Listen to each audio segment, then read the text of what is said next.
إن الحمد لله نحمده ونستعينه ونستغفره ونعوذ بالله من شرور أنفسنا ومن سيئات أعمالنا من يهده الله فلا مضل له ومن يضلله فلا هادي له وأشهد أن لا إله إلا الله وحده لا شريك له وأشهد أن محمدا عبده ورسوله أما بعد فإن خير الحديث كتاب الله وخير الهدي هدي محمد صلى الله عليه وآله وسلم وشر الأمور محدثاتها وكل محدثة بدعة وكل بدعة ضلالة وكل ضلالة في النار.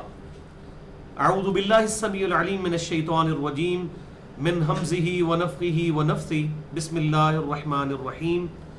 رب اشرح لي صدري ويسر لي امري واحلل عقدة من لساني يفقهوا قولي. بسم الله الرحمن الرحيم.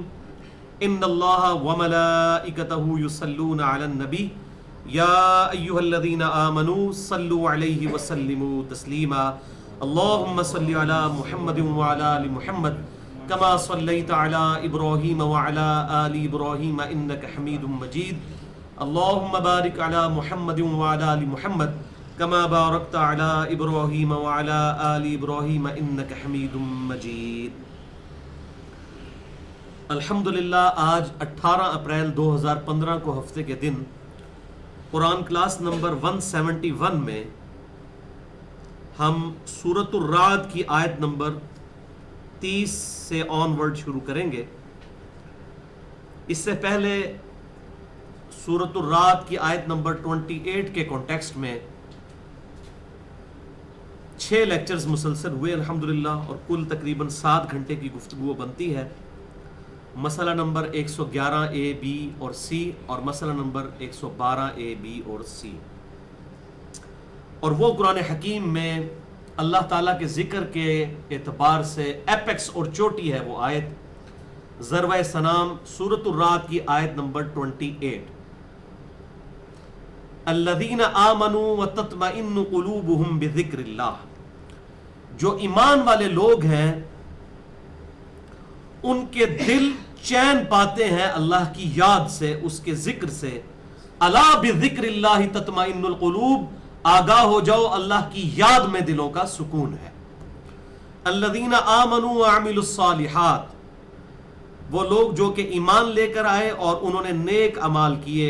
طوبی لہم وحسن مآب. ان کے لیے خوشخبری ہو کہ ان کا انجام اچھا ہونے والا ہے. یہ آیت نمبر 29 مکمل ہوئی. آج انشاءاللہ 30 آنورڈ شروع کریں گے. کذالک ارسلناک فی امۃ قد خلت من قبلها امم. اور بالکل اس طریقے سے اے محبوب صلی اللہ علیہ وسلم ہم نے آپ کو رسول بنا کر مبعوث کیا اس قوم میں، اس امت میں، جیسا کہ اگلی امتوں میں بھی رسول آئے. لِتَتْلُوَ عَلَيْهِمُ الَّذِي أَوْحَيْنَا إِلَيْكَ. تاکہ آپ صلی اللہ علیہ وسلم اس چیز کی تلاوت کریں، اس کو پڑھ کر سنائیں ان لوگوں پر جو آپ کی طرف نازل ہوا، یعنی اللہ کی کتاب. وَهُمْ يَكْفُرُونَ بِالرَّحْمَانِ. اور ان مشرکین عرب کا یہ حال ہے کہ وہ رحمان سے کفر اختیار کرتے ہیں.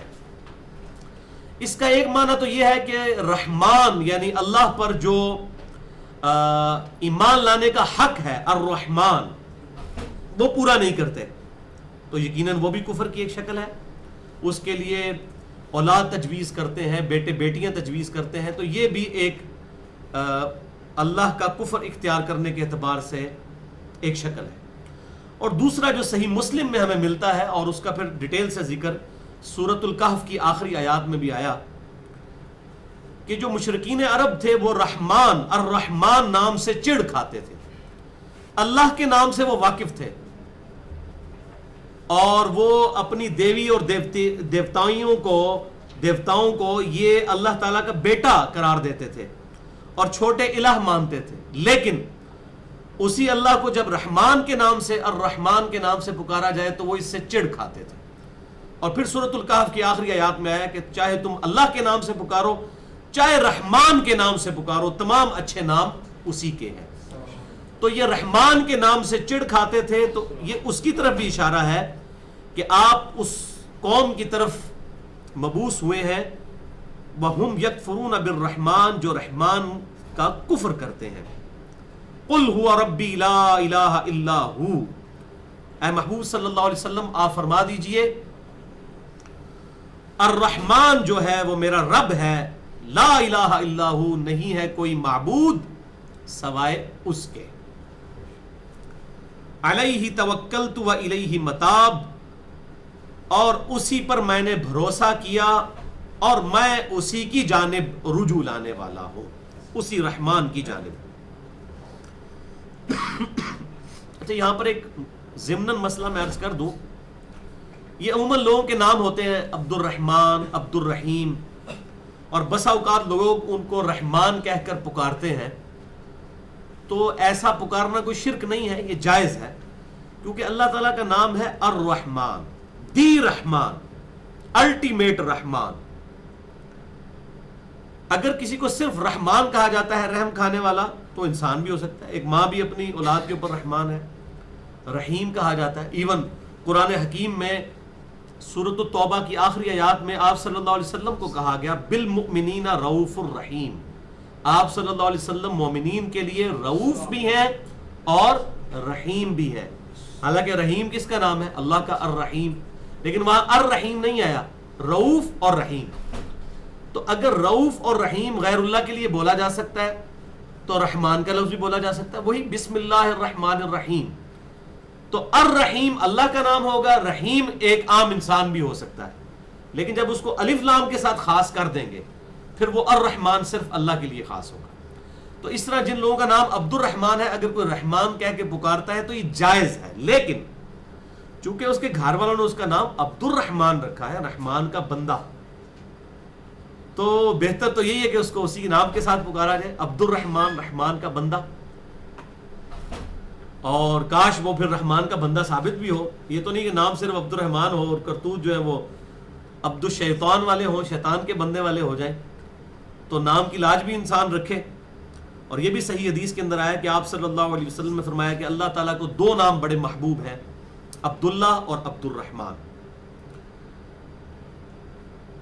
اب اگلی آیت جو ہے سورۃ الرعد کی آیت نمبر 31, اس میں بھی ایک بڑا اہم ترین مسئلہ ڈسکس ہونے جا رہا ہے, اور وہ یہ قرآن پاک جو معجزہ ہے, ظاہر ہے کہ کلام ہونے کے اعتبار سے یہ معجزہ ہے, لیکن چونکہ مشرکین عرب کی یہ ڈیمانڈ تھی کوئی ٹینجیبل فارم میں فزیکل فینومینا آف نیچر کو توڑنے والا معجزہ ہو. یعنی آپ صلی اللہ علیہ وسلم, وہ سورہ بنی اسرائیل کے آخری رکوع میں آتا ہے کہ آپ صلی اللہ علیہ وسلم کو اشارہ فرمائیں اور باغ میں نہریں جاری ہو جائیں, آپ صلی اللہ علیہ وسلم اشارہ کریں تو کوئی باغ اگ آئے, آپ صلی اللہ علیہ وسلم بغیر کسی سیڑھی کے آسمان پہ چڑھ جائیں اور ہمارے سامنے ایسے نازل ہوتے ہوئے کوئی کتاب بھی اوپر سے پکڑ کر لائیں.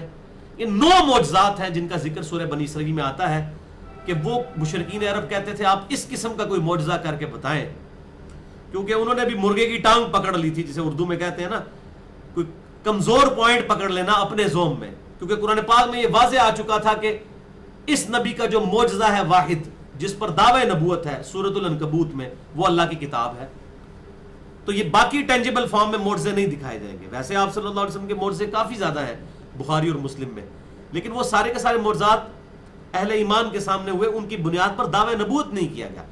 دعوی نبوت جس معجزے کی بنیاد پہ ہوا, جیسا کہ موسیٰ علیہ السلام کے لیے عصا کا معجزہ تھا اژدہا بن جانا, عیسیٰ علیہ السلام کے لیے مردے کو زندہ کر دینا, وہ ٹینجیبل فارم میں فزیکل فینومینا آف نیچر کو توڑنے والے معجزات تھے. لیکن آپ صلی اللہ علیہ وسلم کے لیے اس اعتبار سے جو معجزہ تھا وہ یہ قرآن تھا.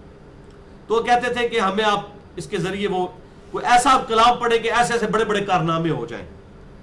تو اب اس چیز کی طرف اشارہ آ رہا ہے کہ دل بےایمان تے اجتا ٹھیر, جسے پنجابی میں ہم کہتے ہیں نا, اگر کسی کا دل بےایمان ہو جائے تو وہ بڑے لیم ایکسکیوزز گھڑ لے گا بات نہ ماننے کے.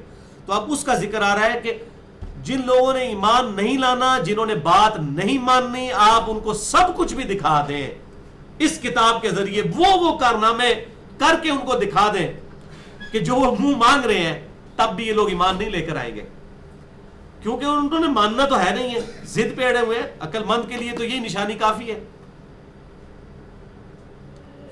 سیدنا بلال رضی اللہ تعالیٰ عنہ وہی قرآن سن کر حق قبول کر رہے ہیں، اور ان کا جو آقا ہے امیہ ابن خلف وہ آپ صلی اللہ علیہ وسلم کا جانی دشمن ہے.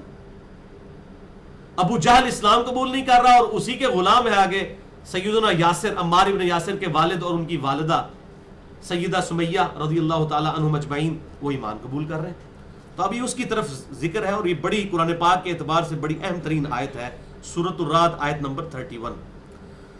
وَلَوْ أَنَّ قُرْآنًا سُيِّرَتْ بِهِ الْجِبَالُ، اور اگر ایسا ہوتا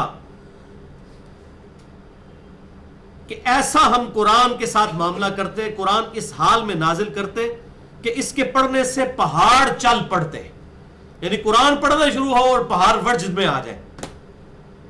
لوگ کہتے ہیں نا وہ وجد میں آ جاتے ہیں لوگ. تو اللہ تعالیٰ فرماتا ہے اگر یہ کام کرنا ہوتا نا ہم نے، اس قسم کے کارنامے یا اس قسم کے فزیکل فینومینا آف نیچر کو توڑنے والے کام، تو ہم ایسا قرآن نازل کرتے کہ پہاڑ اس سے چل پڑتے. او قطعت بہ الارض، یا زمین پھٹ جاتی. ایسا قرآن جہاں پڑھا جائے وہاں پہ زمین شک ہو جائے اس کے روب کی وجہ سے. اگر ہم ایسا قرآن کو کر دیتے، اور اس سے بھی بڑھ کر او کلم بہ الموتى، یا اس قرآن کی وجہ سے مردے باتیں کرنا شروع کر دیتے، یعنی وہ قرآن کی آیت پڑھے اور مردے بولنا شروع کرتے، اس سے کشف القبور ہونا شروع ہو جاتا. تو اللہ فرماتا ہے کہ سارے کارنامے بھی ہو جاتے نا.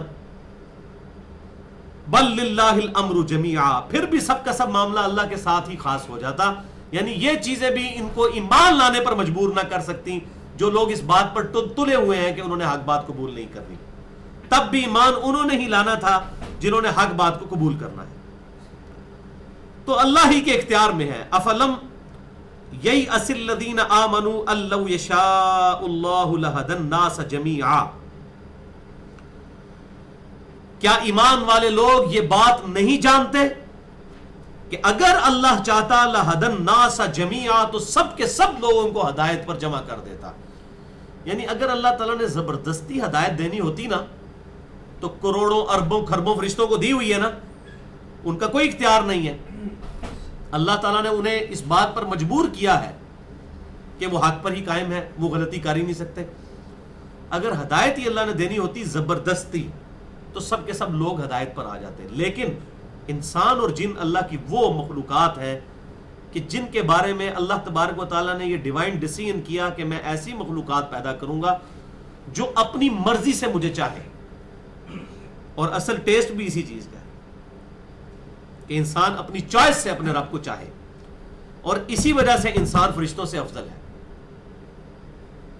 جو ڈاکٹر اقبال نے کہا نا کہ ہے فرشتے سے بہتر انسان بننا، مگر اس میں لگتی ہے محنت زیادہ.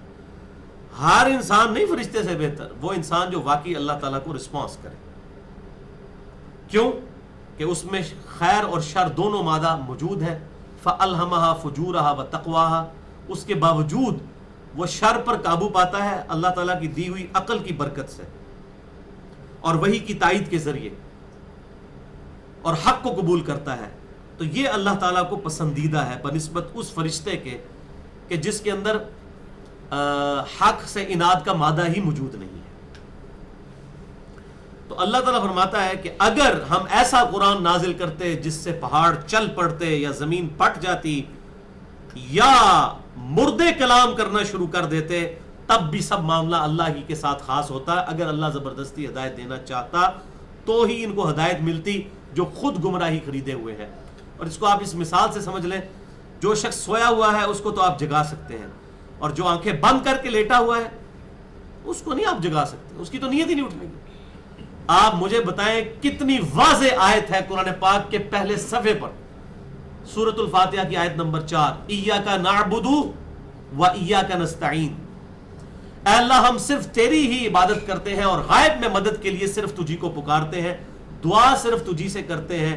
اس کے باوجود آپ دیکھیں کہ کافروں کو تو چھوڑ دیں، مسلمانوں میں بھی ایسے لوگوں کی تعداد لاکھوں میں نہیں کروڑوں میں موجود ہے جو غیر اللہ کو مدد کے لیے پکارتے ہیں. ورنہ یہ آیت پڑھ کر جس میں ذرا سی بھی عقل ہو وہ یا علی مدد یا شیخ عبد القادر جیلانی مدد کبھی نہیں کہہ سکتا. ایاک نستعین. اسی لیے میں بولتا ہوں کہ قرآن حکیم کا وہ معنی معتبر ہے جو ایک نیو مسلم یا ایک کافر لے. ایک کافر ہے اس کو آپ یہ قرآن دے پڑھنے کے لیے اور اس کا ترجمہ وہ پڑھے گا، اس کے دماغ میں کوئی رزلٹ پہلے نہیں ہے. اس کو کہیں گے اس کا فہم سمجھا دو کہ ہم اے اللہ تیری عبادت کرتے ہیں اور تجھی سے دعا کرتے ہیں، تجھی کو غائب میں مدد کے لیے پکارتے ہیں.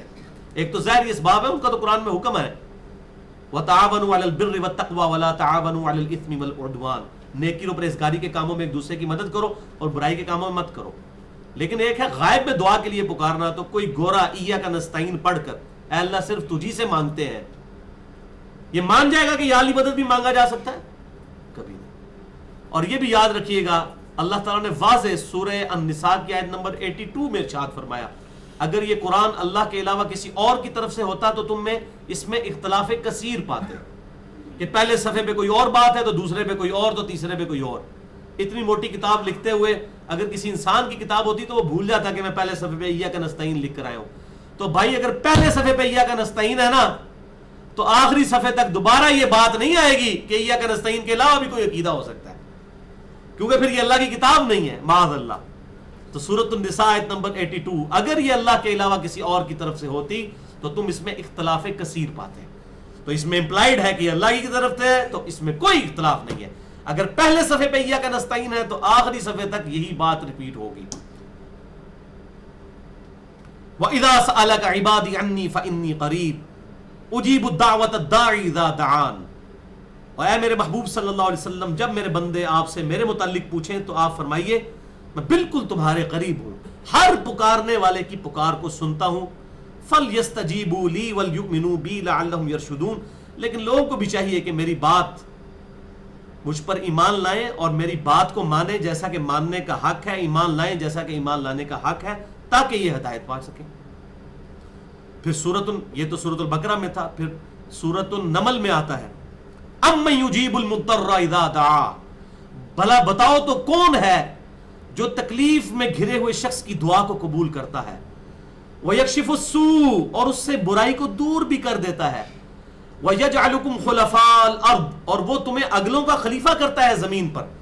تمہارے باپ دادا مرتے ہیں، تم آتے ہو، تم مرتے ہو، تمہاری اولاد نسل در نسل وہ ایک زندہ ہے، باقی سب مرتے چلے جا رہے ہیں اور وہ ایک ہر آنے والے کو گزرے ہوئے کا خلیفہ بناتا جا رہا ہے. اَإِلَٰهٌ مَّعَ اللَّهِ کیا اللہ کے ساتھ کوئی اور الہ بھی ہے؟ قَلِيلًا مَّا تَذَكَّرُونَ لیکن تم بہت کم ہی نصیحت حاصل کرتے ہو.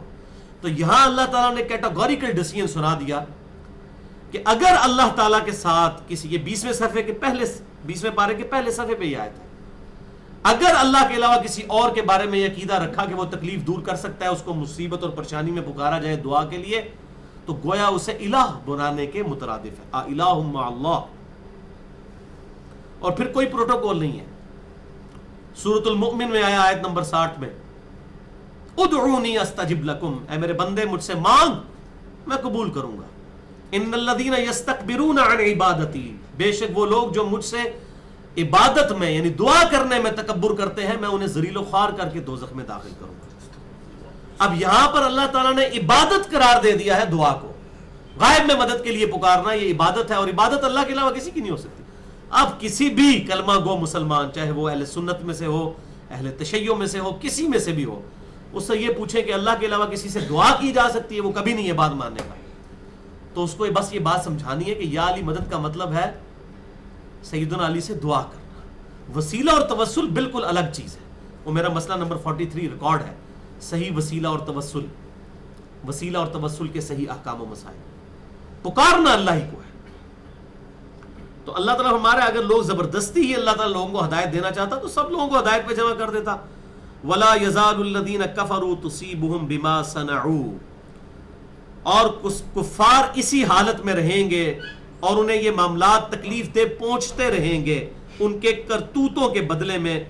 قَارِعَةٌ أَوْ تَحُلُّ قَرِيبًا، یا تو ان پر کوئی صدمہ آئے گا یا ان پر کوئی مصیبت آئے گی من دارہم ان کے گھروں کے ارد گرد سے، حتی یأتی وعد اللہ، یہاں تک کہ اللہ تعالیٰ کا وعدہ پورا ہو جائے. اب یہ کفار مکہ کو دھمکی دی جا رہی ہے کہ تم پر اسی طریقے سے تکلیفیں اور آزمائشیں آتی رہیں گی. ظاہر ہے کہ چھوٹے چھوٹی تکلیف تو ان پر آئیں قحط سالی کی شکل میں اور فارم میں، تاکہ وہ اللہ کی طرف پلٹیں، حتیٰ کہ اللہ تعالیٰ کا وعدہ پورا ہو جائے گا. دنیا کے اندر وعدہ پورا ہوگا، اللہ تعالیٰ اپنے محبوب صلی اللہ علیہ وسلم کے ہاتھوں پر فتح مکہ فرمائے گا، اور آخرت میں تو اہل ایمان کو اجر ملنا ہی ہے۔ ان اللہ لا یخلف المیعاد، بے شک اللہ تعالیٰ اپنے وعدے کے خلاف نہیں کرتا۔ وَلَقَدِ اسْتُهْزِئَ بِرُسُلٍ مِّن قَبْلِكَ، اور بے شک اے محبوب صلی اللہ علیہ وسلم آپ سے پہلے بھی جو رسول گزرے ہیں ان کا بھی مذاق اڑایا گیا۔ یعنی آپ کے ساتھ اگر مشرکین عرب یہ معاملہ کر رہے ہیں تو کافروں کی ہمیشہ عادت رہی ہے کہ وہ پیغمبروں کے ساتھ اسی طریقے سے مس بہیو کرتے ہیں۔ یہ آپ صلی اللہ علیہ وسلم کو تسلی دی جا رہی ہے۔ فَأَمْلَيْتُ لِلَّذِينَ كَفَرُوا، پس ہم نے کافروں کو ڈھیل دی، یعنی پہلے بھی ایسا ہی ہوتا تھا، کافروں کو ڈھیل دی جاتی تھی۔ ثُمَّ أَخَذْتُهُمْ، پھر ہم نے انہیں پکڑ لیا۔ فَكَيْفَ كَانَ عِقَابِ، تو پھر دیکھو ہمارا عذاب کیسا ہوا۔ یعنی پہلے تو ڈھیل دی کہ اپنی سرکشی میں بڑھ جائیں جتنا بڑھ سکتے ہیں، اور پھر اللہ تعالیٰ کی طرف سے وہ ڈیوائن کوڑا پڑا اور قوم نوح بھی ہلاک ہوئی، قوم عاد بھی ہلاک ہوئی، قوم سمود بھی ہلاک ہوئی، اور موسیٰ علیہ السلام کے مقابلے پر فرعونی بھی غرق کیے گئے۔ افمن هو قائم علی کل نفس بما کسبت، کیا وہ اللہ جو کہ نگہبان ہے ہر جان کے اعمال پر، یعنی اللہ تعالی ہر ذی روح کے اعمال سے واقف ہے اور اس کے اعمال کو دیکھ رہا ہے۔ اس کے برعکس جن جھوٹے خداؤں کو انہوں نے الہ ٹھہرا لیا ہے، یہ تھوڑا آگے کریں نا، ان کو آگے کریں، جن جھوٹے الہوں کو انہوں نے اپنا الہ ٹھہرا لیا ہے ان میں سے تو کسی کی کمپیٹنسی نہیں ہے وہ ان کے اعمال کے اوپر گواہ ہو سکے۔ تو اللہ تعالیٰ کمپیریزن کروا رہا ہے ان بتوں کے ساتھ، ان ہستیوں کے ساتھ اپنا، کہ ان کے بارے میں تم نے یہ عقیدہ رکھا ہے۔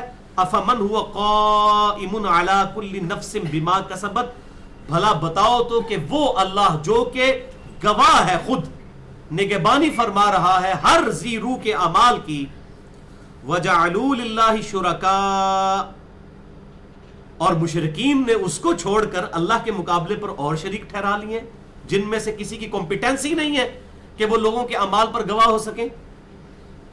قُلْ سَمُّوهُمْ، اے محبوب صلی اللہ علیہ وسلم ان سے فرمائیے بھلا ان کے نام تو لو جو اللہ کے مقابلے پر تم نے الہ ٹھہرائے ہوئے ہیں، ان کو میرے ساتھ ڈسکس تو کرو، وہ کون سی ہستیاں ہیں۔ ام تنبئونہ بما لا يعلم فی الارض، کیا تم مجھے اللہ کے علاوہ ان ہستیوں کے بارے میں آگاہ کر رہے ہو جو زمین پر ایگزسٹ ہی نہیں کرتی؟ کوئی ایسی ہستی ایگزسٹ نہیں کرتی جو اللہ تعالیٰ کے مقابلے کی ہو۔ ام بظاہر من القول، یا تم ویسے ہی اپنے منہ کی یاوہ گوئی میں مشغول ہو، یعنی یہ تمہارے اپنے منہ کے نام ہیں جو تم نے رکھ لیے ہوئے ہیں، یہ فلاں سرکار ہے تو یہ فلاں سرکار ہے، یہ پیسے دینے والی دیوی ہے تو یہ اولاد دینے والی دیوی اور دیوتا ہے، یا اسی کی آپ بگڑی ہوئی شکل دیکھ لیں، مسلمانوں میں بھی کسی نہ کسی فارم میں آ چکی ہے۔ تو اللہ تعالیٰ ہمارا ہے کہ نام تو لو، کہیں ان کی کوئی سند نازل ہوئی ہے۔ بل زین للذین کفروا مکرہم، بلکہ اصل بات یہ ہے کہ کافروں کے لیے ان کے برے جو اعمال اور یہ مکر ہے یہ آرائش کر دیے گئے ہیں، شیطان نے ایسا ان کو مزین کر کے ان کے سامنے کر دیا ہے کہ یہ اسی کو حق سمجھ رہے ہیں۔ استغفر اللہ۔ وَصُدُّوا عَنِ السَّبِيلِ، اور انہیں راہ راست سے روک دیا گیا ہے۔ اور پھر اللہ تعالیٰ کی طرف سے وہ فائنل فتویٰ آ رہا ہے، وَمَن يُضْلِلِ اللَّهُ فَمَا لَهُ مِنْ هَادٍ، اور جس کو اللہ تعالیٰ گمراہ کر دے اسے کوئی ہدایت دینے والا نہیں ہے۔ لیکن اس میں وہ امپلائیڈ ہے پورے قرآن کا مقدمہ، اللہ تعالیٰ زبردستی کسی کو گمراہ نہیں کرتا، یہ بات یاد رکھیے گا۔ جو شخص خود گمراہی خریدنا چاہے اس کے لیے، وہ سورۃ الدہر میں اللہ تعالیٰ کی طرف سے ڈیوائن یونیورسل ٹروتھ آ چکا ہے، اِنَّا هَدَيْنَاهُ السَّبِيلَ اِمَّا شَاكِرًا وَإِمَّا كَفُورًا، ہم نے تو ہدایت کا راستہ واضح کر دیا ہے، چاہو تو شکر گزاری کی روش اختیار کرو، چاہے نافرمانی کی۔ اللہ تعالیٰ زبردستی کسی کو گمراہ نہیں کرتا، لیکن جو اللہ تعالیٰ کے مخالفت پر اتر آئے اور ڈٹ جائے اپنی گمراہی پر، پھر اللہ تعالیٰ کی ڈیوائن مہر لگ جاتی ہے، سم بکم عمی فہم لا یرجعون، یہ گونگے ہیں، یہ بہرے ہیں، یہ اندھے ہیں، یہ پلٹنے والے نہیں ہیں۔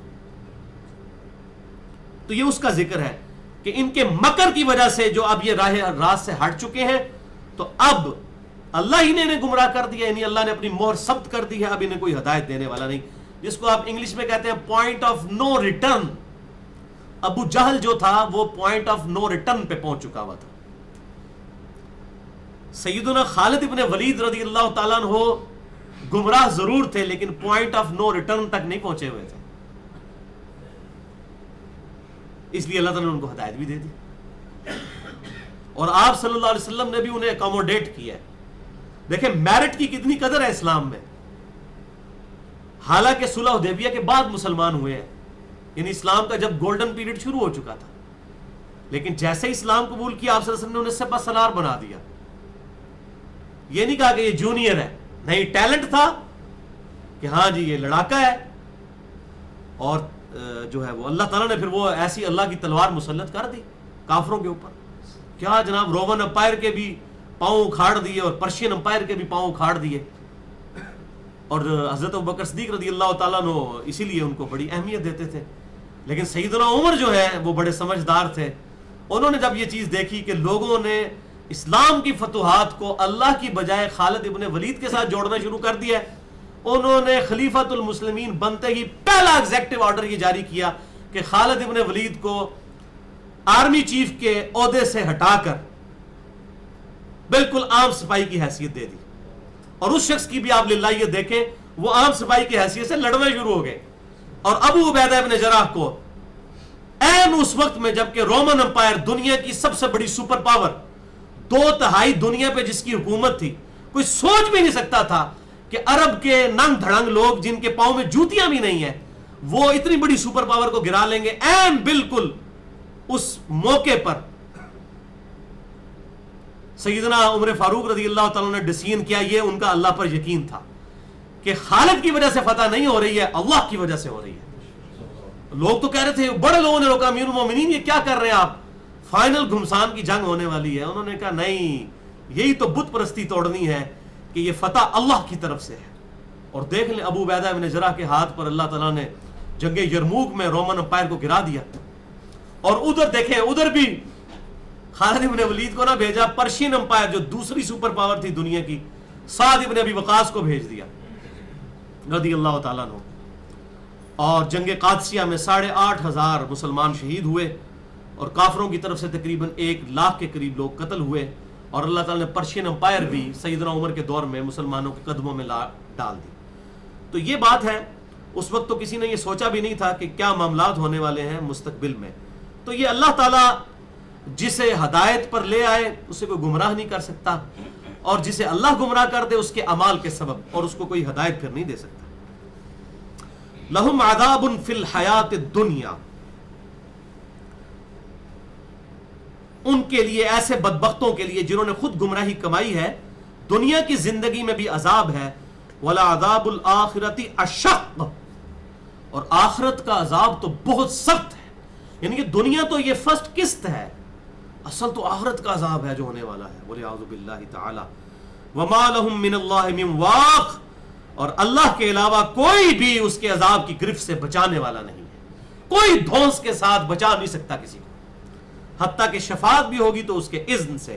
مَن ذَا الَّذِي يَشْفَعُ عِندَهُ إِلَّا بِإِذْنِهِ، کس کی جرت ہے کہ اللہ کے حضور کسی کی شفاعت کر سکے مگر اس کے اذن سے۔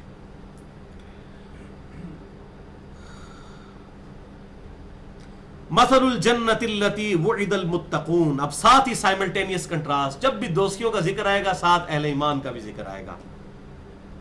ان کی جنت کی مثال جو کہ وعدہ کیے گئے ہیں پرہیزگار جس جنت کا، وہ مثال ہے تجری من تحتها الانہار، ایسی جنت ہوگی کہ جس میں نیچے ندیاں بہتی ہوں گی، اکلها دائم وظلها، اس کا پھل بھی ہمیشہ رہنے والا ہوگا، اس کے درختوں کے سائے بھی ہمیشہ رہنے والے ہوں گے۔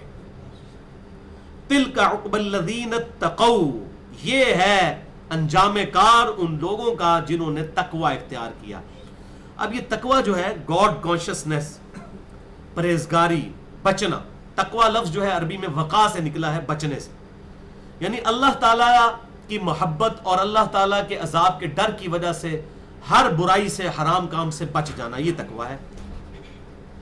چاہے وہ فرائض کو چھوڑنے والا حرام کام ہو یا گناہ کو کرنے والا حرام کام، ہر قسم کے بڑے حرام سے بچ جانا، یہ ہے تقوی۔ تو متقی لوگوں کے لیے ہے یہ، دودھ پینے والے مجنو نہیں، واقعی جنہوں نے دنیا میں اللہ تعالیٰ کے لیے تکلیفیں اٹھائی ہیں۔ وَعُقْبَ الْكَافِرِينَ النَّارِ، اور کافروں کا ٹھکانہ ہے آگ، وَلِعَوْذُ بِاللَّهِ تعالیٰ۔ اور یہ کافر کا مطلب آپ فوراً یہ نہ سمجھ لیں کہ جارج ڈبلیو بش ذہن میں آ جائے یا جو ہے وہ کلنٹن ذہن میں آ جائے۔ کفر عربی میں کہتے ہیں انکار کرنے والے کو، جس نے عمل سے بھی انکار کیا وہ بھی کفر کی کیٹیگری میں ہے، چاہے وہ مسلمان ہے، ہم اسے کافر نہیں کہیں گے لیکن عمل کافروں والا ہے۔ صحیح مسلم میں کتاب الایمان چیپٹر میں حدیث ہے کہ بندے کے اسلام اور کفر، اسلام اور شرک کے درمیان فرق نماز ہے۔ ابو داؤد اور ترمذی کے اندر صحیح سند کے ساتھ یہ حدیث ہے، من ترک الصلاۃ متعمدا فقد کفر، جس نے جان بوجھ کر نماز چھوڑی گویا کہ اس نے کفر کیا۔ عقیدے میں مسلمان ہے لیکن عمل کافروں والا ہے۔ تو کفر عربی میں کہتے ہیں ناشکری کرنے کو، انکار کرنے کو۔ تو ہر وہ شخص چاہے وہ کلمہ گو ہو یا غیر کلمہ گو ہو، اللہ تعالیٰ کا عملاً انکار کرتا ہے، یعنی صرف اللہ کو مانتا ہے، اللہ کی نہیں مانتا، تو بس وہ کلمہ گو مسلمان ہی ہے۔ اللہ کو تو سارے ہی مان رہے ہیں، اللہ کی ماننا مشکل ہے۔ رسول کو تو سب مان رہے ہیں، غلامی رسول میں موت بھی قبول ہے کہنے کے لیے تو سب تیار ہیں، لیکن جیسے ہی کہا جائے کہ غلامی رسول میں فجر کی نماز تکبیر اولیٰ کے ساتھ قبول ہے تو کہیں گے یہ تو مشکل کام ہے، نیند ہی نہیں پوری ہوتی۔ اچھا جی غلامی رسول میں داڑھی قبول ہے، وہ کہنا نہیں قبول تو ہے لیکن وہ بیوی اجازت ہی نہیں دیتی، یعنی آپ صلی اللہ علیہ وسلم کے بعد بھی اب کسی کی اجازت کی ضرورت ہے۔ تو بھائی یہ حدیث جو ہے بخاری اور مسلم کی متفق علیہ حدیث جو کتاب الایمان چیپٹر میں ہے، صحیح بخاری اور صحیح مسلم میں، تم میں سے کوئی شخص اس وقت تک مومن ہی نہیں ہو سکتا جب تک کہ میں اسے اس کے ماں باپ اولاد سب لوگوں سے بڑھ کر عزیز نہ ہو جاؤں۔ تو اس کا کیا مطلب ہے؟ اس کا مطلب یہ ہے کہ ماں باپ اولاد ساری دنیا کے لوگ ایک طرف ہوں اور اللہ کے محبوب صلی اللہ علیہ وسلم کا حکم بالکل اس کے دوسری طرف ہو، تو ساری دنیا کو چھوڑ کر آپ صلی اللہ علیہ وسلم کے حکم کی پیروی کی جائے۔ یہ ہے غلامی رسول میں موت بھی قبول ہے۔ لیکن وہ نعرہ مار دے کیونکہ اج تک نہ ساڈے ماں پیو کو کسی نے جان منگی اللہ دے رسول واسطے، نہ ساڈے کو منگنی ہے، تو لا دو نعرہ۔ لیکن بھائی جی نماز تو پڑھنی پڑے گی، وہ تو روزانہ پڑھنی پڑے گی، نیک امال تو حرام خوری سے تو روزانہ بچنا پڑے گا، وہ مشکل کام ہے۔ اس لیے اس کا نعرہ آپ نے کبھی نہیں سنا ہوگا غلامی رسول میں فجر کی نماز قبول ہے، کبھی نہیں، کیونکہ وہ تو پڑھنی پڑ جائے گی نا، وہ مشکل کام ہے، وہ شیطان کدھر کرنے دے گا۔ والذین آتیناہم الکتاب، وہ لوگ کہ جنہیں کتاب دی گئی ہے، یفرحون بما انزل الیک، وہ خوش ہو رہے ہیں محبوب صلی اللہ علیہ وسلم اس کتاب کی وجہ سے جو آپ کی طرف نازل ہوئی۔ اب اس میں تعویل خاص کے اعتبار سے تو وہ کامل الایمان یہودی اور نصرانی ہیں کہ جنہوں نے اس دعوت حق کو قبول کر لیا، جیسا کہ سیدنا عبداللہ ابن سلام بہت بڑے یہودی عالم تھے، انہوں نے جب آپ صلی اللہ علیہ وسلم کا چہرہ مبارک دیکھا، قرآن سنا، اسلام قبول کر لیا۔ ان کے دل نے گواہی دی کہ ہاں یہ اسی کتاب کی کنٹینیوشن ہے، جو کتاب کبھی تورات کی شکل میں موسیٰ علیہ السلام پر نازل ہوئی، تو کبھی زبور کی شکل میں داؤد علیہ السلام پر، اور کبھی عیسیٰ ابن مریم پر نازل ہوئی انجیل کی شکل میں، یہ اسی کی کنٹینیوشن ہے، اس کا سورس وہی ڈیوان سورس ہے۔ تو وہ تو خوش ہو رہے ہیں، اور تعویل عام کے اعتبار سے سارے اہل ایمان جو ایمان لا چکے تھے اس کتاب پر، جب بھی کوئی نئی صورت یا آیت نازل ہوتی تھی وہ خوش ہوتے تھے، ان کا ایمان بڑھ جاتا تھا۔ سورۃ الانفال میں آتا ہے کہ اہل ایمان جب کوئی بھی قرآن کی آیت نازل ہوتی ہے سنتے ہیں تو ان کا ایمان بڑھ جاتا ہے، الحمدللہ یہ ان کی نشانی ہے۔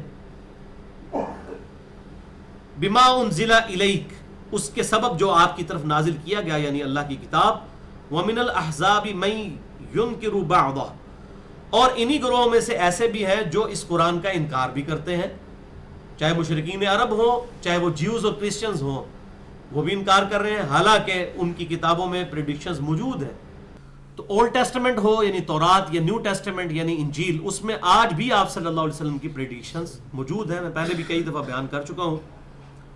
بہرحال تو اللہ تعالیٰ ہمارے ان میں انکار کرنے والے لوگ بھی ہیں۔ قل انما امرت ان اعبد اللہ، اے محبوب صلی اللہ علیہ وسلم آپ فرما دیجئے کہ مجھے تمہاری کوئی پرواہ نہیں، مجھے تو حکم ہوا ہے کہ میں عبادت کروں اللہ کی، ولا اشرک بہ، اور اس کے ساتھ کسی کو شریک نہ ٹھہراؤں، الیہ ادعو و الیہ مآب، اور میں اسی کی طرف تمہیں بھی بلاتا ہوں اور سب کو اسی کی طرف لوٹ کر بالآخر جانا ہے.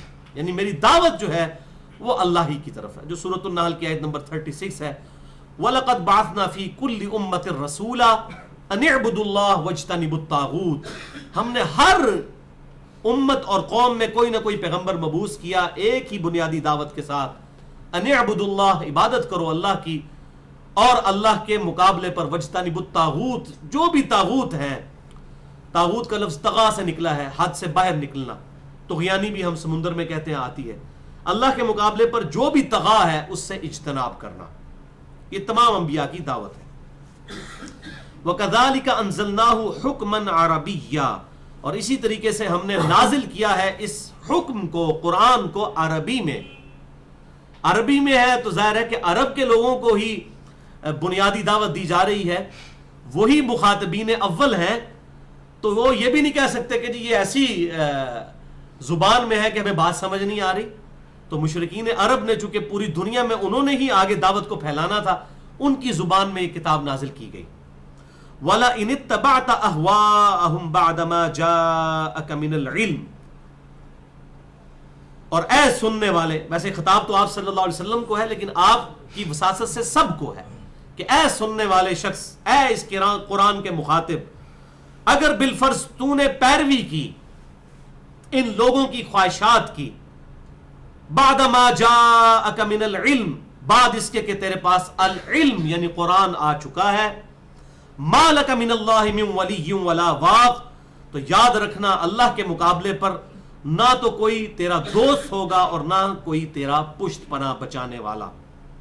والعیاذ باللہ تعالی. یعنی اس قرآن کے آ جانے کے بعد اب کسی کے پاس کوئی لیم ایکسکیوز نہیں ہے کہ وہ حق بات سے اناد کرے.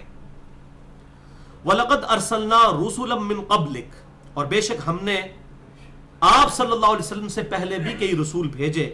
وَجَعَلْنَا لَهُمْ أَزْوَاجًا وَذُرِّيَّةً، اور ان کے لیے بھی بیویاں تھیں اور ان کی اولاد بھی، بچے بھی تھے.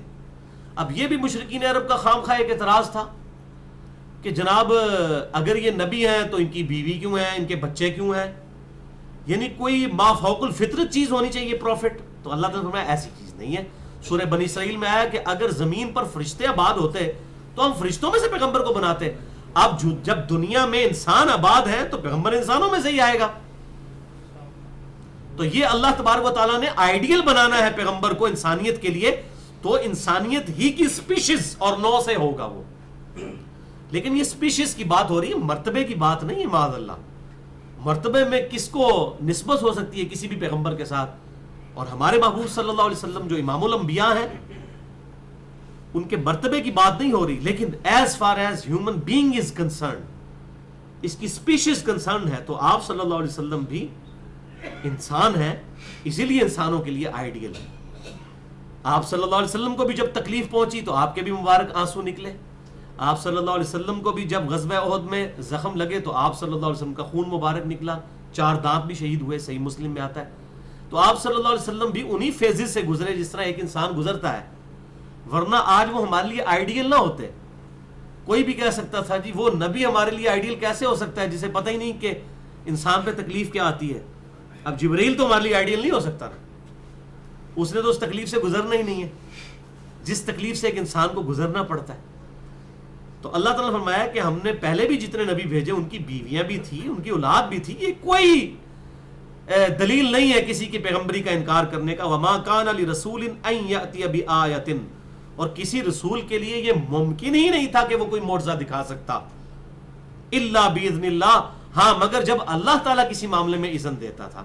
تو جو یہ آپ ہمارے نبی سے ڈیمانڈ کر رہے ہو ایسے عجیب و غریب معجزات کے آسمان پر چڑھ جاؤ اور کوئی باغ بنا دو اور نہریں رواں کر دو، اس طرح فزیکل فینومینا آف نیچر کو توڑنے والی چیزیں ٹینجیبل فارم میں جو معجزات چاہ رہے ہو، اگر یہ اگلے انبیاء کے ساتھ تھے تو وہ اللہ کے اذن کے ساتھ تھے. لیکن وہ ان نبیوں کے ساتھ وہ معجزہ خاص تھا. عیسیٰ علیہ السلام مردوں کو زندہ کیا کرتے تھے. ہمارے محبوب صلی اللہ علیہ وسلم کو بھی ہم یہ معجزہ دے سکتے ہیں، لیکن اس دفعہ ان کا معجزہ قرآن ہے. کیوں؟ اس کی ٹیکنیکل ریزن بھی سمجھ لیں. میں نے 1 گھنٹے کی گفتگو کی ہے. مسئلہ نمبر 85، قرآن اور قتال ہمارے محبوب صلی اللہ علیہ وسلم کی 2 خصوصیات. اگلے نبیوں کا معجزہ آج آپ دکھا نہیں سکتے. ہم کرسچن سے کہیں کہ لاؤ کدھر وہ ویڈیو فلم دکھاؤ جس میں مردہ زندہ ہو رہا ہے، دکھا سکتے. لیکن ہمارے محبوب صلی اللہ علیہ وسلم کی چونکہ نبوت قیامت تک کے لیے تھی، ان کا معجزہ بھی قیامت تک کے لیے موجود ہے. جو سیدنا ابو بکر صدیق رضی اللہ تعالیٰ عنہ کے پاس تھا تو بھی معجزہ، اور قیامت تک آنے والے آخری انسان کے ہاتھ میں بھی معجزہ ہی ہے. یہ الکتاب اس وقت شاعری عروج پر تھی. بڑے بڑے شعراء نے کلام پھاڑ دیے اس کتاب کو سن کر کہ یہ کسی انسان کا کلام نہیں. آج سائنس عروج پہ ہے، اور یہ ہمارا چیلنج ہے کہ کوئی ایک قرآن کی آیت اسٹیبلش سائنس کے خلاف نہیں ہے. ہائپوتھیسس تھیوری کی بات نہیں ہو رہی، جو اسٹیبلش سائنس ہے، ڈیفینٹ سائنس. اور اسی پہ میں نے لیکچر بھی دیا ہے. مسئلہ نمبر 60، who is Allah in the light of latest scientific facts. اللہ کون ہے جدید سائنسی حقائق کی روشنی میں. تو اللہ تبارک و تعالیٰ نے ان کو بھی جو نبیوں کو معجزے دیے تھے وہ اپنے اذن سے عطا فرمائے تھے. لِكُلِّ أَجَلٍ کتاب، ہر میعاد کے لیے، ہر ایک واقعے کے اینڈ کے لیے اللہ تعالیٰ کے ہاں ایک نوشتہ تقدیر لکھا ہوا ہے. يَمْحُ اللَّهُ مَا يَشَاءُ وَيُثْبِتُ، اللہ جو چاہتا ہے اس معاملے میں مٹا دیتا ہے اور جو چاہتا ہے باقی رکھتا ہے. وَعِنْدَهُ أُمُّ الْكِتَابِ، اور اسی کے پاس ہے اصل کتاب. کون سی کتاب؟ لوح محفوظ. ام الکتاب، جو سورہ الزخرف میں آیا کہ یہ قرآن اس ام الکتاب میں سے نازل کی گئی ہے. کتابوں کی ماں، کتابوں کی جڑ. اسی ام الکتاب سے تورات بھی نازل ہوئی، اسی سے انجیل بھی، اسی سے ابراہیم علیہ السلام کے صحائف بھی، اسی سے زبور بھی، اور موسیٰ علیہ السلام کے صحائف بھی، اور اسی سے یہ قرآن. بل ہوا قرآن مجید فی لوح محفوظ، بلکہ یہ قرآن ہے عزت والا جو کہ لوح محفوظ میں محفوظ ہے. تو اسی سے یہ ساری کتابیں نازل ہوئیں. اللہ تعالیٰ فرماتا ہے وہاں پر جو اللہ چاہتا ہے مٹا دیتا ہے اور جو چاہتا ہے باقی رکھتا ہے. یہ پرٹیکولر لوح محفوظ کے حوالے سے بات ہو رہی ہے. اس میں یہ چیز اشارتاً ملتی ہے کہ واقعی تقدیر بدل سکتی ہے، کیونکہ اللہ تعالیٰ نے تقدیر کا معاملہ بھی اپنے ہاتھ میں رکھا ہوا ہے. وہ حدیث تو ضعیف ہے کہ دعا تقدیر کو بدل دیتی ہے، لیکن ایک صحیح حدیث بھی میں نے اپنے تقدیر پہ جو لیکچرز دیے تھے 4، مسئلہ نمبر 103، 104A B C، تقریباً 6-7 گھنٹے کی گفتگو ہے 4 نشستوں میں، اور 200 آیات قرآن پاک سے میں نے کراس ریفرنس کے طور پر پیش کی تھی مسئلہ تقدیر کے سلوشن کے اعتبار سے، اور درجنوں احادیث بخاری اور مسلم سے. تو اس میں نے ایک حدیث بیان کی تھی صحیح مسلم سے کہ آپ صلی اللہ علیہ وسلم نے فرمایا جو شخص یہ چاہے کہ اس کے رزق میں فراخی کر دی جائے، صحیح مسلم کی حدیث، اور اس کی عمر دراز کر دی جائے، تو اسے چاہیے اپنے رشتہ داروں کے ساتھ صلہ رحمی کرے. بڑا مشکل کام ہے رشتہ داروں کے ساتھ، جیلسی فیکٹر ہوتا ہے. تعویذ تو آگے بھی رشتہ دار ہی کراندے نے نا، باہر دا بندہ نہیں کراندا، کیونکہ جیلسی فیکٹر جو ہے حسد رشتہ دار کرتے ہیں. تو جو چاہتا ہے کہ اس کی عمر دراز کر دی جائے اور رزق بڑھا دیا جائے، وہ اپنے رشتہ داروں کے ساتھ صلہ رحمی کرے. اور اس حوالے سے میں نے کافی اور احادیث بھی بیان کی تھی، آج محل نہیں. تو اللہ تعالیٰ ہمارے اللہ تعالیٰ جو چاہتا ہے وہ باقی رکھتا ہے، جو چاہتا ہے مٹا دیتا ہے. اسی کے پاس لوح محفوظ ہے. وَإِمَّا نُرِيَنَّكَ بَعْضَ الَّذِي نَعِدُهُمْ، اور اگر ہم وہ سب کچھ دکھا دیں جن کا ان کو وعدہ کیا گیا ہے.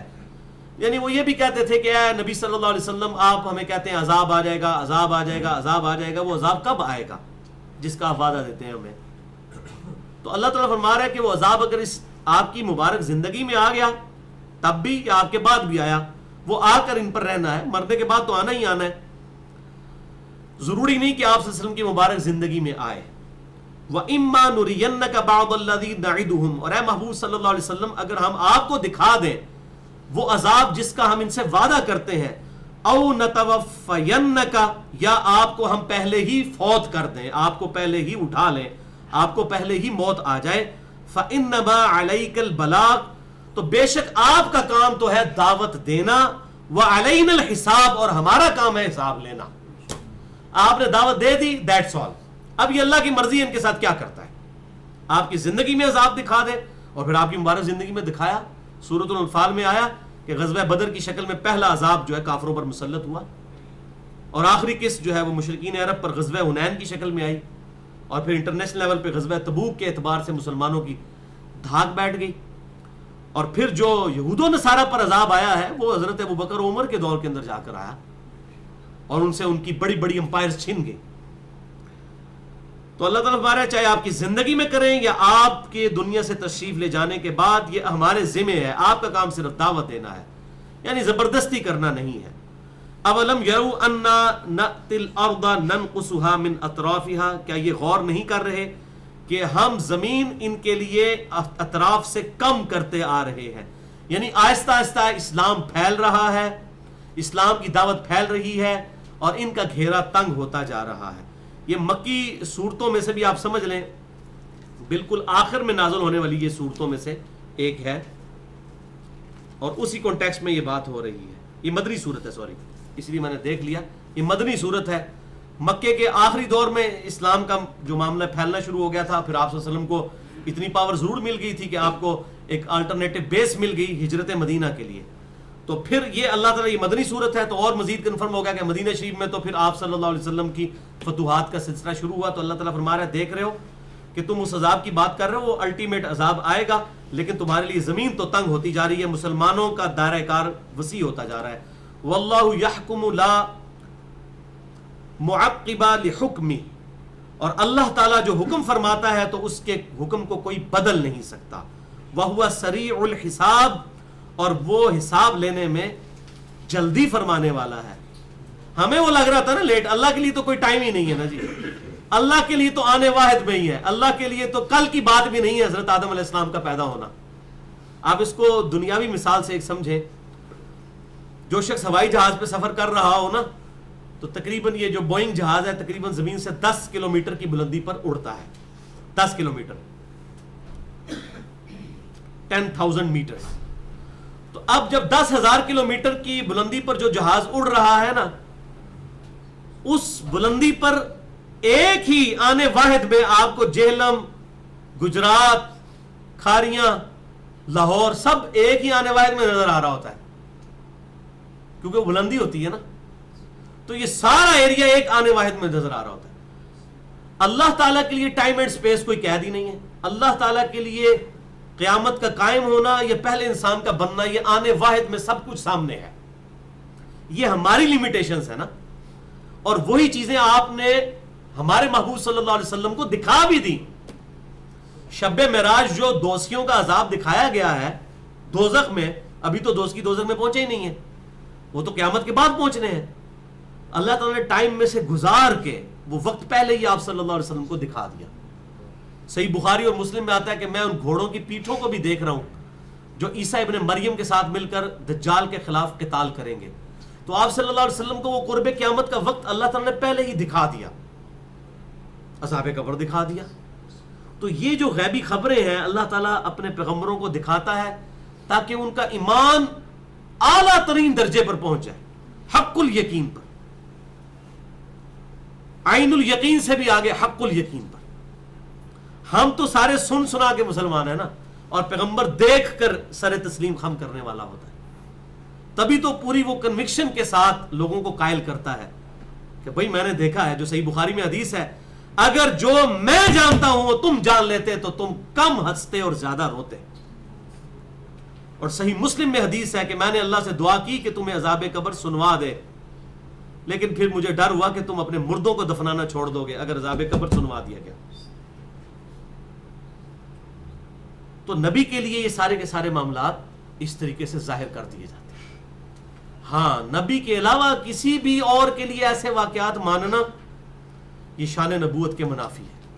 صحیح بخاری کی حدیث ہے، صحیح مسلم میں موجود ہے، آپ صلی اللہ علیہ وسلم صحابہ کے ساتھ جا رہے ہیں، آپ رک گئے، فرمایا 2 قبر والوں کو عذاب ہو رہا ہے. صحابہ کو نہیں وہ عذاب نظر آیا. اب بات کہ آج کل کے بابے دعویٰ کرتے ہیں ہمیں قبر میں سے نظر آ جاتا ہے، تو اس کا مطلب ہے ان بابوں کا مرتبہ ابوبکر عمر سے زیادہ ہے پھر تو، یا یہ سارے جھوٹ بولتے ہیں. جھوٹ ہی بولتے ہیں. ابو بکر عمر کی جوتیوں کے بھی برابر نہیں ہو سکتا کوئی. اور وہ کہہ رہے ہیں یا رسول اللہ آپ کیوں رکے؟ فرمایا ان قبر والوں کو عذاب ہو رہا ہے. ایک پیشاب کے چھینٹوں سے نہیں بچتا تھا, دوسرا چغلی کیا کرتا تھا. پھر آپ صلی اللہ علیہ وسلم نے اپنے مبارک ہاتھوں سے ایک ٹہنی توڑی اور اس کے 2 ٹکڑے کر کے دونوں قبروں پر لگا دیے کہ جب تک یہ تر رہیں گی تو اللہ تبارک و تعالیٰ اس کی برکت سے, آپ سب کے ظاہر مبارک ہاتھ لگے ہوئے تھے, ان کے عذاب میں تخفیف کر دے گا. تو اس سے آپ اندازہ لگائیں. تو یہ غیب کی خبریں اللہ تعالیٰ اپنے پیغمبروں پر کھولتا ہے.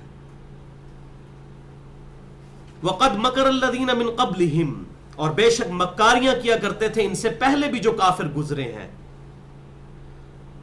فَلِلَّهِ الْمَكْرُ جَمِيعًا, جبکہ یہ سارے کے سارے جو ان کے مکر ہیں, ان کے ساتھ جو معاملہ ہونے والا ہے وہ سب کا سب اللہ کے اختیار میں ہے.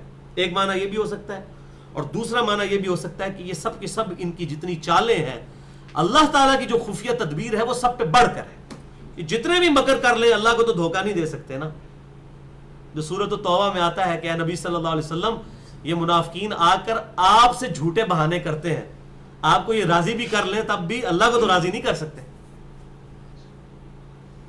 کعب ابن مالک کے اوپر جو میں نے لیکچر ریکارڈ کروایا تھا, مسئلہ 97, کعب ابن مالک کی توبہ کا واقعہ, اس میں صحیح بخاری میں الفاظ ہیں کہ میں نے بھی سوچا کہ میں رسول اللہ سے جھوٹا بہانہ کر لوں گا, اور لوگ جھوٹے بہانے کر کے اجازت لے رہے تھے, لیکن پھر میں نے سوچا اگر میں نے حضور صلی اللہ علیہ وسلم کو جھوٹا بہانہ کر کے راضی کر بھی لیا تو اللہ تو بعد میں اپنے نبی کو بتا ہی دے گا کہ یہ جھوٹا تھا, میرا پول تو کھل ہی جائے گا. پھر میں نے کہا میں سچ ہی بولوں. یعنی صحابہ کا بھی عقیدہ تھا کہ چاہے نبی بھی ہو خود نہیں غیب جان سکتا جب تک کہ اللہ تعالیٰ اسے بتائے نا. تبھی تو حضرت کعب ابن مالک کہہ رہے ہیں کہ میں نے کہا میں حضور کو راضی بھی کر لیا تو اللہ تو بعد میں بتا ہی دے گا کہ یہ جھوٹا بہانہ کر رہے ہیں. اور پھر وہی ہوا, اللہ تعالیٰ نے بتایا پھر کہ یہ سب لوگ جھوٹے بہانے اس طرح کر رہے تھے. تو اللہ تبارک و تعالیٰ جو ہے وہ سارے جتنے مکر کرنے والے ہیں ان پر خود نگہبان ہے, ان کی چالوں کو کاٹتا ہے اپنی خفیہ تدبیروں سے. یعلم ما تکسب کل نفس, اللہ جانتا ہے جو بھی کوئی جان کما رہی ہے, یعنی چاہے اچھے اعمال کوئی کر رہا ہے برے اعمال کوئی کر رہا ہے, اللہ کے علم میں ہے, اللہ سے نہیں کوئی بھاگ سکتا. وَسَيَعْلَمُ الْكُفَّارُ لِمَنْ عُقْبَ الدَّارِ, اور ان قریب کافروں کو بھی پتہ چل جائے گا, انکار کرنے والوں کو بھی, کہ آخرت کی ابدی مسرتیں اور نعمتیں کس کے لیے ہیں. اہل ایمان کے لیے جنہوں نے دنیا میں تکلیفیں اٹھائیں.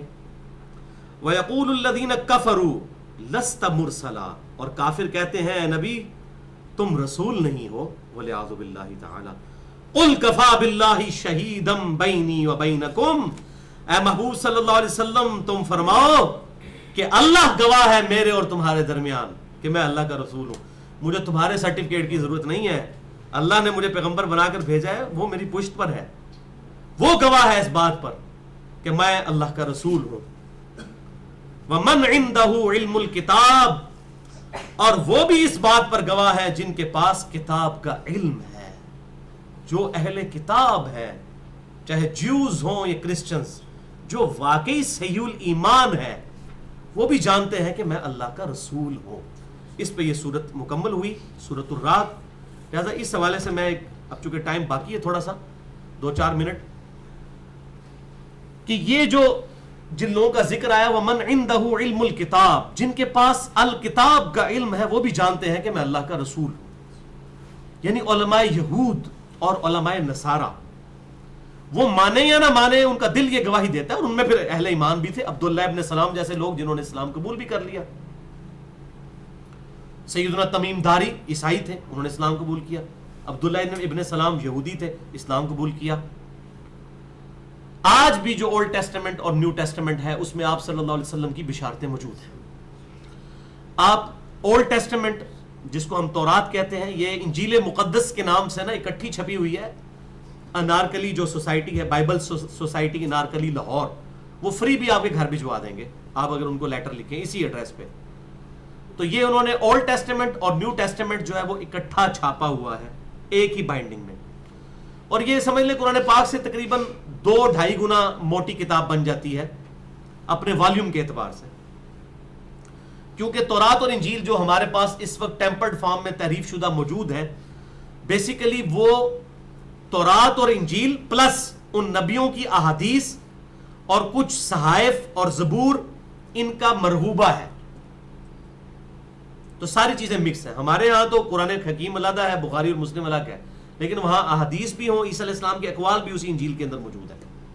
تو آج بھی آپ اولڈ ٹیسٹمنٹ ذرا اٹھا کر دیکھیں, جو اس کا چیپٹر ہے 18 تورات کا, 18 نمبر چیپٹر ہے ڈیوٹرانومی, کتاب الاستثناء, اس کے باب نمبر 18 کی آیت نمبر 18 ہے کہ اے موسیٰ علیہ السلام, میں ان بنی اسرائیل کے بھائیوں میں سے ہی تیری مانند ایک رسول اٹھاؤں گا, وہ اپنی خواہش نفس سے کچھ نہیں کہے گا, وہ وہی کہے گا جو میں اس کو وہی کروں گا. ہم یہ پوچھتے ہیں کہ یہ رسول کون ہے؟ بنی اسرائیل میں سے تو نہیں ہے. عیسیٰ علیہ السلام اگر ہو تو بنی اسرائیل میں سے. ان کے بھائیوں یعنی بنو اسماعیل, وہ تورات میں آپ شروع کا چیپٹر پڑھ لیں, پیدائش کریشن کا, اس میں موجود ہے کہ ابراہیم علیہ السلام کے 2 بیٹے تھے, اسماعیل اور اسحاق, بنو اسماعیل اور بنو اسحاق. بنو اسرائیل کے بھائیوں بنو اسماعیل, اسی میں سے ہمارے محبوب صلی اللہ علیہ وسلم. اور اے موسیٰ تیرے ہی مانند ہوں گے. موسیٰ علیہ السلام کی مانند صرف ہمارے محبوب صلی اللہ علیہ وسلم ہی ہے. موسیٰ علیہ السلام کی والدہ بھی تھیں اور والد بھی تھے. ہمارے محبوب صلی اللہ علیہ وسلم کے والد بھی تھے اور والدہ بھی تھی. عیسیٰ علیہ السلام کی والدہ تو تھی, والد نہیں تھے. عیسیٰ علیہ السلام جو ہے وہ حضرت موسیٰ کی مثل نہیں ہے, بلکہ ہمارے محبوب صلی اللہ علیہ وسلم حضرت موسیٰ کی مثل ہے. موسیٰ علیہ السلام نئی شریعت لے کر آئے تھے, عیسیٰ علیہ السلام اسی شریعت کی کنٹینیوشن کے لیے آئے بنی اسرائیل کی طرف, رسولا الی بنی اسرائیل. اور ہمارے محبوب صلی اللہ علیہ وسلم بھی نئی شریعت لے کر آئے. لہذا موسیٰ علیہ السلام اور ہمارے محبوب صلی اللہ علیہ وسلم میں یہاں بھی ریزیمبلنس پائی جاتی ہے. موسیٰ علیہ السلام بھی صاحب امت نبی تھے, 6 لاکھ کے قریب ان کے فالورز تو ان کی زندگی میں موجود تھے. ہمارے محبوب صلی اللہ علیہ وسلم بھی جب دنیا سے گئے تو 1 لاکھ کے قریب تو آپ کے فالورز بھی موجود تھے, جبکہ عیسیٰ علیہ السلام پر صرف 12 بندے ان کی زندگی میں ایمان لے کر آئے. اس اعتبار سے بھی ہمارے محبوب صلی اللہ علیہ وسلم حضرت موسیٰ علیہ السلام کی مثل ہے. عیسیٰ علیہ السلام موسیٰ علیہ السلام کی مثل نہیں ہے. ہمارے محبوب صلی اللہ علیہ وسلم کی بھی نیچرل ڈیتھ ہوئی ہے, اور موسیٰ علیہ السلام کی بھی نیچرل ڈیتھ ہوئی تھی, جبکہ عیسیٰ علیہ السلام کی ڈیتھ نہیں ہوئی بلکہ ان کو زندہ اٹھایا گیا. عیسیٰ علیہ السلام موسیٰ علیہ السلام کی مثل نہیں ہے, ہمارے محبوب صلی اللہ علیہ وسلم موسیٰ علیہ السلام کی مثل ہے. اور کیا ایک خوبی بتائے گی کہ میں اس کے منہ میں اپنا کلام ڈالوں گا. یہ ہمارے محبوب صلی اللہ علیہ وسلم کی وہ خوبی ہے جو کسی پیغمبر کو نہیں ملی. اگلے انبیاء کو تختیوں پہ ان کی کتابیں لکھی ہوئی یکمشت دی جاتی تھی. یہ ہمارے نبی کے کیس میں ہوا ہے کہ دل پہ یہ قرآن اترا ہے اور آپ صلی اللہ علیہ وسلم نے اس کو لکھوایا ہے. لہذا تورات میں یہ جو خوبی آئی ہے کہ اس کے منہ میں اپنا کلام ڈالوں گا, اس کی پریکٹیکل ایگزامپل ہمارے محبوب صلی اللہ علیہ وسلم. یہ تو تورات ہو گیا. انجیل کی طرف آپ آ جائیں, نیو ٹیسٹمنٹ آج بھی جو موجود ہے, وہ جو انجیل مقدس کے اندر 4 انجیلیں ہیں, 4 ان کے جو صحابہ تھے, حضرت عیسیٰ علیہ السلام کے gospel of John, gospel of Luke اور گاسپل آف مارکس اور گاسپل آف میتھیوس. یہ 4 انجیلیں اس کے اندر ایک ہی جلد میں موجود ہیں. اس میں جو گاسپل آف جان ہے اس کا چیپٹر نمبر آپ 12 سے لے کر 18 تک پڑھ لیں, ایگزیکٹ ہمارے محبوب صلی اللہ علیہ وسلم کی بشارتیں موجود ہیں. عیسیٰ علیہ السلام کا اس میں خطبہ موجود ہے کہ اے میرے حواریوں, میں نے تم سے بہت کچھ کہنا ہے لیکن ابھی تم متحمل نہیں ہو ان باتوں کو سمجھنے کے.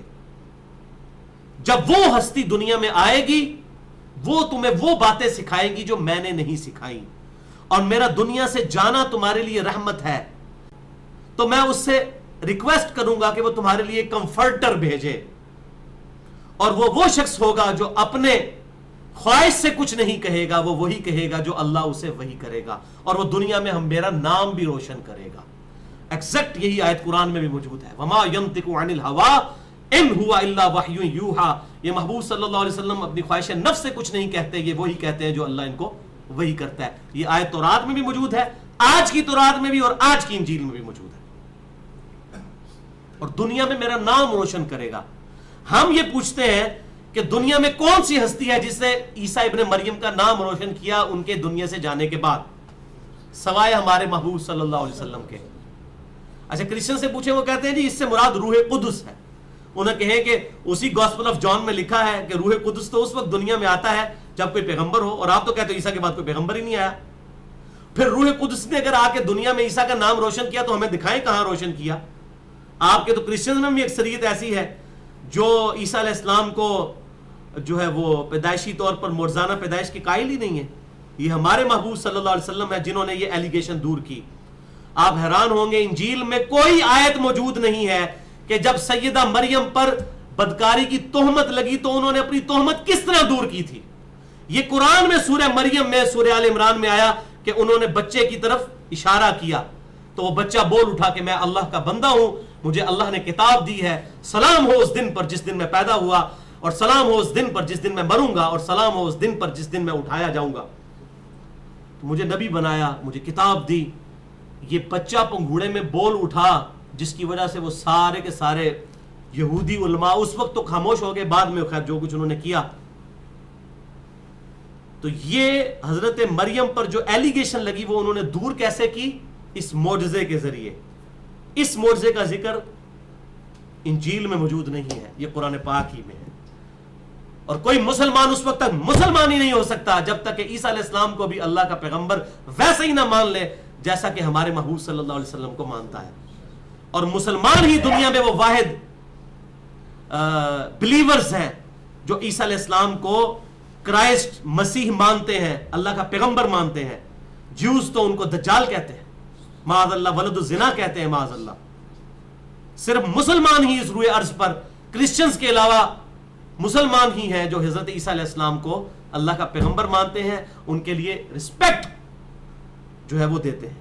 ہمارے محبوب صلی اللہ علیہ وسلم کا نام قرآن میں 5 دفعہ آیا ہے، 4 دفعہ محمد اور 1 دفعہ احمد. اور عیسیٰ علیہ السلام کا نام قرآن پاک میں 25 دفعہ آیا ہے. اس سے بڑی کیا رسپیکٹ ہوگی؟ ہمارے محبوب صلی اللہ علیہ وسلم کی ماں کے نام پر قرآن میں کوئی سورت نہیں ہے، لیکن عیسیٰ علیہ السلام کی ماں کے نام پر پوری سورت ہے، سورہ مریم. تو یہ ہمارے محبوب صلی اللہ علیہ وسلم کی دعوت ہے جس نے عیسیٰ علیہ السلام کا نام پوری دنیا میں روشن کیا. اور یہی وجہ ہے کہ آج سب سے زیادہ کرسچنز اسلام قبول کر رہے ہیں. کلنٹن 2007 میں پاکستان آیا اور جیو ٹی وی کو اس نے انٹرویو دیتے ہوئے یہ کہا، اور لائیو میں نے سنا، آپ کو یوٹیوب پہ وہ ویڈیو بھی مل جائے گی. 2007 Clinton, Islam is the fastest growing religion in America. اسلام سب سے تیزی سے پھیلنے والا دین ہے امریکہ میں. 11 ستمبر 2001 کے بعد جب اسلام کو ملائن کیا گیا تو 34,000 امریکنز 9 مہینے میں، صرف 9 مہینے میں 34,000 امریکن مسلمان ہوئے. امریکن اور یورپین لوگ اس قرآن پاک کا ترجمہ پڑھ کے انگریزی میں. لیکن ادھر کا مولوی کہتا ہے، ادھر کا صوفی کہتا ہے قرآن حدیث ڈائریکٹ نہ پڑھنا، گمراہ ہو جاؤ گے. کیونکہ اسے پتا ہے کہ جب وہ پڑھے گا ایاک نعبد و ایاک نستعین، پھر یا علی مدد تو نہیں کہے گا، یا شیخ عبد القادر جیلانی مدد تو نہیں کہے گا، تو گمراہی ہوگا نا ان کی نظر میں. کیونکہ قرآن حدیث ڈائریکٹ نہ پڑھو بندہ گمراہ ہو جاتا ہے. اچھا جی تھوڑے بابیاں دی کتابیں ڈائریکٹ پڑھو تو تاں گمراہ نہیں ہوتا، یعنی وہ زیادہ آسان لکھی گئی ہیں. یہ قرآن میں تو کہیں نہیں لکھا ہوا کہ قرآن آپ پڑھو گے ڈائریکٹ تو گمراہ ہو جاؤ گے. ہاں اللہ نے فرمایا قرآن ان کو گمراہ کرتا ہے جو قرآن سے ہدایت نہیں لینا چاہتے، قرآن کی بات نہیں ماننا چاہتے، اپنا لقمہ اس کے منہ میں ڈالنا چاہتے ہیں. ان کے لیے تو ظاہر گمراہی ہے. جو قرآن کی بات مانے گا اس کے لیے تو سراپا ہدایت ہے. آپ کافر کو یہ کہیں گے کہ یہ کتاب لو جو پڑھ کے آپ گمراہ بھی ہو سکتے ہو، ہدایت بھی ہو، کہے گا جی کول ہی رکھو انہوں. قرآن تو کہتا ہے ہدی للناس وبینات من الہدی والفرقان. قرآن پوری انسانیت کے لیے ہدایت ہے اور حق اور باطل میں تمیز کرنے والی کتاب ہے، فرقان ہے. اور ہمارے محبوب صلی اللہ علیہ وسلم بھی فرقان ہے. صحیح بخاری میں حدیث ہے، محمد فرق بین الناس، محمد صلی اللہ علیہ وسلم لوگوں میں حق اور باطل میں فرق کرنے والے. آج آپ نے دیکھنا ہے کہ کون محمد صلی اللہ علیہ وسلم کو اپنا امام مانے ہوئے ہے، اپنا مرشد مانے ہوئے ہے، اپنا بزرگ مانے ہوئے ہے، وہ ہدایت پہ ہے. اور جو آپ صلی اللہ علیہ وسلم کو چھوڑ کر اور ہستیوں کے بارے میں اپنے آپ کو ان کے ساتھ منسوب کیے ہوئے ہیں، محمدی کی بجائے وہ اور نسبتیں ساتھ لگاتا ہے بزرگوں کی، تو سمجھ لیں اس کا معاملہ خطرناک ہے. اللہ تعالیٰ سے دعا ہے جو حق بات میں نے کہی اللہ تعالیٰ ہمارے دلوں میں راسخ فرمائے. اگر جذبات میں میرے منہ سے کوئی غلط بات نکل گئی تو اللہ تعالیٰ ہمارے دلوں سے محو کر دے. ہمیں کتاب و سنت کی تعلیمات پر عمل کر کے دوسرے بھائیوں تک پہنچانے کی توفیق عطا فرمائے. سبحانک اللہم و بحمدک، اشہد ان لا الہ الا انت، استغفرک و اتوب الیک، وما علینا الا البلاغ المبین.